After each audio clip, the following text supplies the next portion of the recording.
You know that moment when your days are starting to kind of blend together, before you know it, it's been a few weeks, you don't know where the time went, you're not really enjoying the day to day anymore, you're more or less just kind of going through the motions.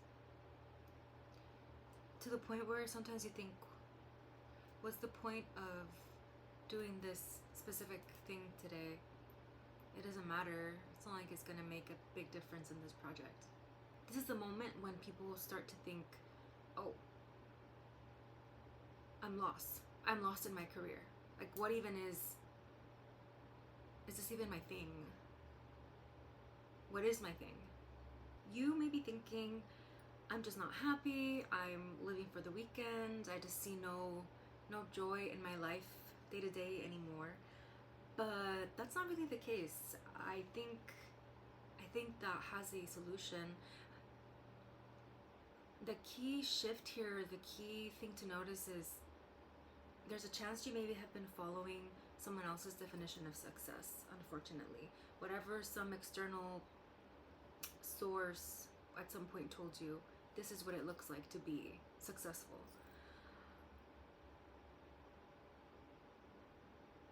Okay, I'll give you an example. One of my core beliefs used to be work is supposed to be hard. It's not valuable if it's not exhausting. And it doesn't feel successful unless there was some sort of struggle associated with the work. And I don't believe that anymore. Most people think that your thing is going to be whatever you're naturally good at. That may not always be the case. You can be really good at something, but what happens if you're entirely drained by it? It's just not sustainable, right? So what I pitched today is your thing is what you're good at, but also what doesn't drain you, and potentially what energizes you. So bottom line, just because you think or just because you know you can do something doesn't necessarily mean you should build your life around it. I used to live by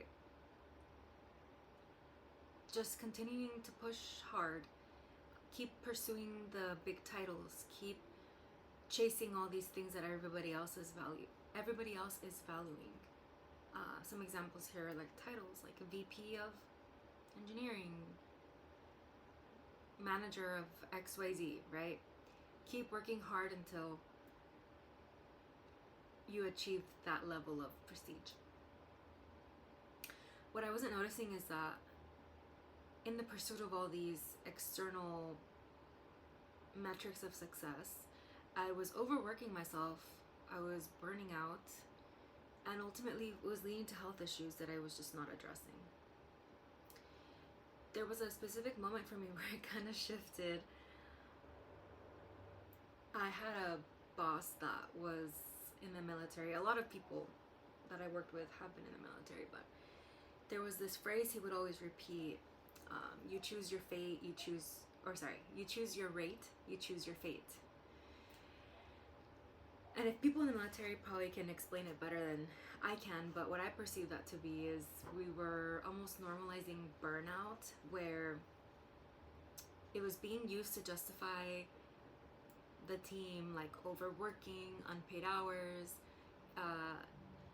and overall just accepting the fate. Like, you chose this degree, so now you deal with what it comes with, right? The added responsibility with no extra pay, all the crazy projects that are not solved fall on your lap because nobody else can solve it. That's just you chose your rate, you chose your fate. And I think that began to shift for me because I thought, wait, do I even want this fate? I chose the rate. Do I want this fate? So I questioned. There is a very specific type of life that this is leading to. There's never going to be a time like this type of work only leads to more of this type of work.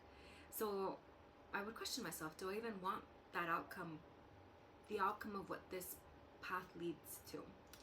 So that's when I started shifting. One way that I think would be a good way to kind of start to shift this mindset. Would be, instead of people asking, what's going to get me to the next level? What's going to get me to this other perceived definition of success? What would my day-to-day need to look like for me to actually enjoy my daily life, not just my weekends, right? You can think of it this way. You're not just choosing a job, you're choosing your entire lifestyle, your daily experience. And that's pretty critical. You're the one that's gonna have to live it day in, day out. So there's a common misconception where people think they have to stick to whatever they studied in their undergrad, but the real world works a little bit differently from what I've seen in my experience. A lot of jobs, especially the higher paying ones that are specialized, they require a variety of skills. So, for example, 3 skills that I saw in combination that made people very successful is, say you have project management skills, you have your ability to communicate, specifically technical translation is so key, and then of course undergrad in engineering. So if a person were to get each of those separately, but really know how to use them together, that's huge. That's way crazier, way more valuable than, say, just getting a single project management certificate on its own, or even just having the engineering degree on its own but not knowing how to communicate it. Knowing how to use that combination of soft skills and hard skills.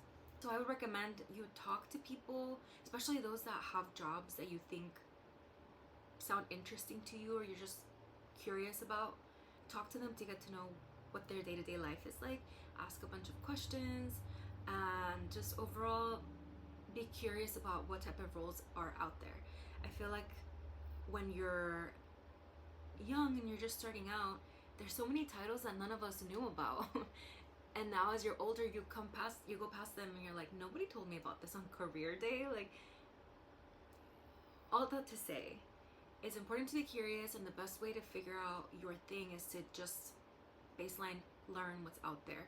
So talk to people, communicate, go on LinkedIn, look up people that have titles that you're interested in, that work in the companies that you're interested in, and reach out. A lot of people, you'd be surprised, are wanting to help. So they want to pay it forward, right? So don't feel shy or don't feel like you're bothering them. Do it. So the longer I was in the work kind of environment, I realized that being really good at something is not necessarily enough to decide what someone's thing is, because it may be that whatever you're really good at is actually, like I mentioned, like entirely draining. So a couple of things to look out for, quite simply, is your health, the very basic things, right? Sleep. Are you noticing you're sleeping more than usual? Are you sleeping a lot less than usual? And both happened to me during the most stressful times. Another one, just like potentially bad habits that you fall back to when it comes to stress. I don't know, overeating, over smoking. Who am I to judge, right? I'm just trying to say, like, notice when certain things ramp up, and notice, most of all, your energy. When you get home, how are you feeling? Do you even have the energy to go cook? Do you have any energy left for yourself?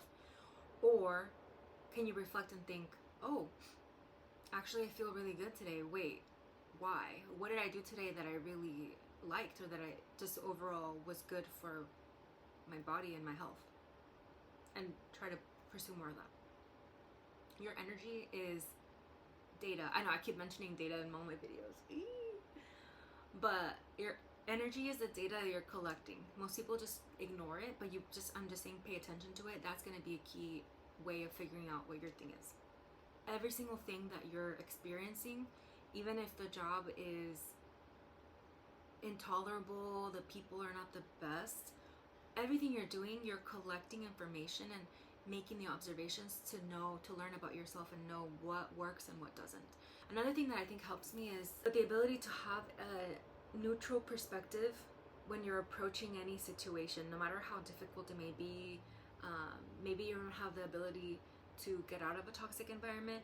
Try and approach things in a neutral way so that you can observe and see what about these interactions or this project or this type of work calls to me, energizes me, interests me, what would I want to expand on, what I want to scale back, that sort of thing.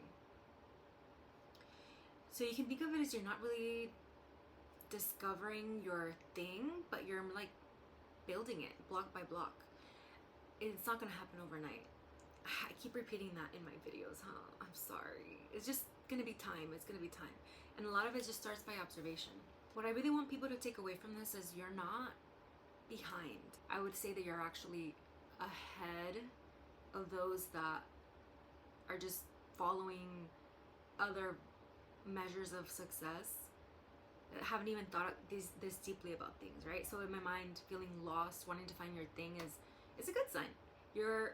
Just try to remember, if you're feeling a certain way, you're feeling like you're behind, don't compare yourself to people that have extremely different circumstances than you. It's just not, it's not fair to you. You would not stand a chance against someone that grew up in I don't know, people that went to Ivy Leagues and they're like, their grandparents went there or whatever. Of course they're gonna have a lot more opportunities. It's just counterproductive. If you can, try not compare yourself as much as possible. This phase where you're feeling lost, I would think of this as it's like the beginning of your awareness. Feeling like this doesn't mean you're lost, bottom line. If you're starting to question all these things, it just means you're really thinking about what actually matters to you, which is good. It's always good to constantly be wanting the best for yourself. Don't change everything overnight. All you gotta do today is just start observing. That's it. Take mental note. What interests me, what drains me, what energizes me, and take note, and slowly start over time putting all these puzzle pieces together to see, how does this add up to my thing, how I can contribute, and to how I can contribute to society, to the company, to XYZ, while also keeping myself the healthiest that I can be. And that's it.